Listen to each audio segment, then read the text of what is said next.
भाई सज्जन हो, मला आज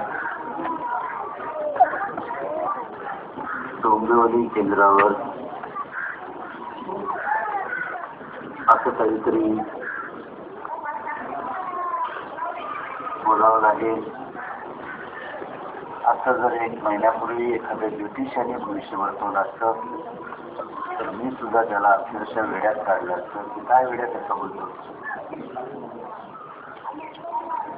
कुठल्याही गोष्टीची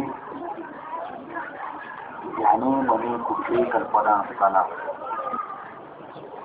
स्वामी महाराजांनी एक अपूर्व असं कार्य या ठिकाणावर तुमच्याकडून करून घेतलं.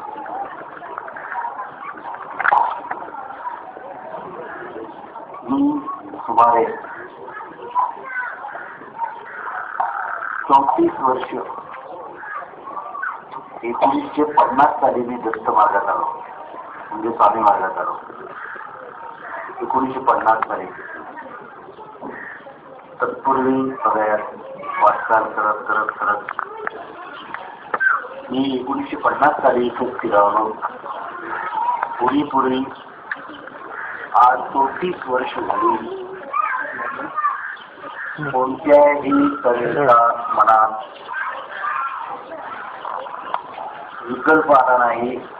उत्तरोत्तर स्वामींची सेवा, स्वामी रोज समजून घेणं, स्वामींना समजून घेण्याचा आटोकाट प्रयत्न करणं. मला अजूनही स्वामी समजलेले नाही. मी प्रयत्न करतोय, परंतु आजचा जो दिवस आहे हा माझ्या आयुष्यात जे काही महत्वाचे दिवस येऊन गेले त्या सर्वात महत्वाचा दिवस आहे. एवढा चांगला दिवस माझ्या आयुष्यात अजूनही कधी उगवला नाही. तू म्हणाले जे काही आमची स्तुती करण्याकरता तुम्ही बोलता का? मी आयुष्यात कोणाची स्तुती केली नाही, करणार नाही, कोणाचा स्तुतीपाठच झालो नाही. इतका आनंदाचा माझ्या आयुष्याचा हा दिवस आहे. वैयक्तिक त्याच्यावर मी कधी बोललो नाही, काही पाळी येत नाही कधी, पण बोलण्याची वेळ अशी आली की 1950 साली मला माझे सद्गुरू पिछले महाराज भेटले आणि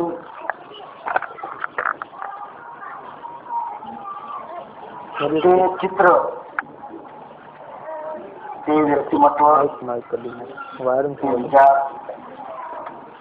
ती वागण्याची पद्धत आणि समर्थात 100% विलीन झालेला तो महान पुरुष एका दृष्टिक्षेपात मी भावलो.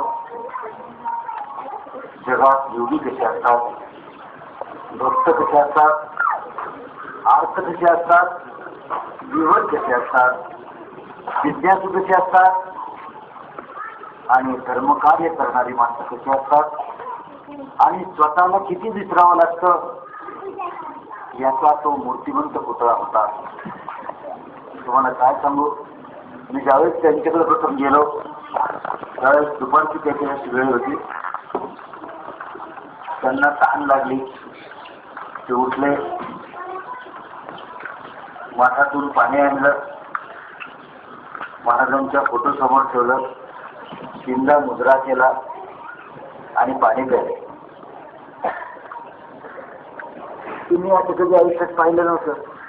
देवाला नेहमी दाखवतात, पाण्यातून येतो.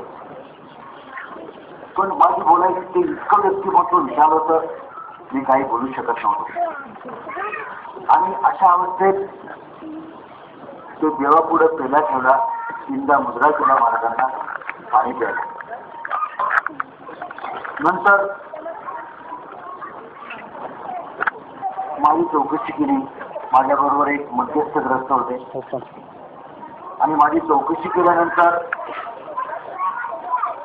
त्यांनी थोड्या वेळाची एक भाव समाधी लावली आणि मला म्हणे, तेव्हा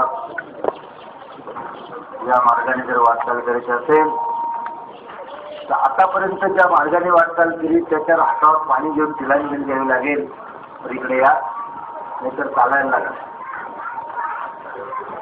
मी काहीच बोललो नाही तरी सुद्धा ते म्हटलं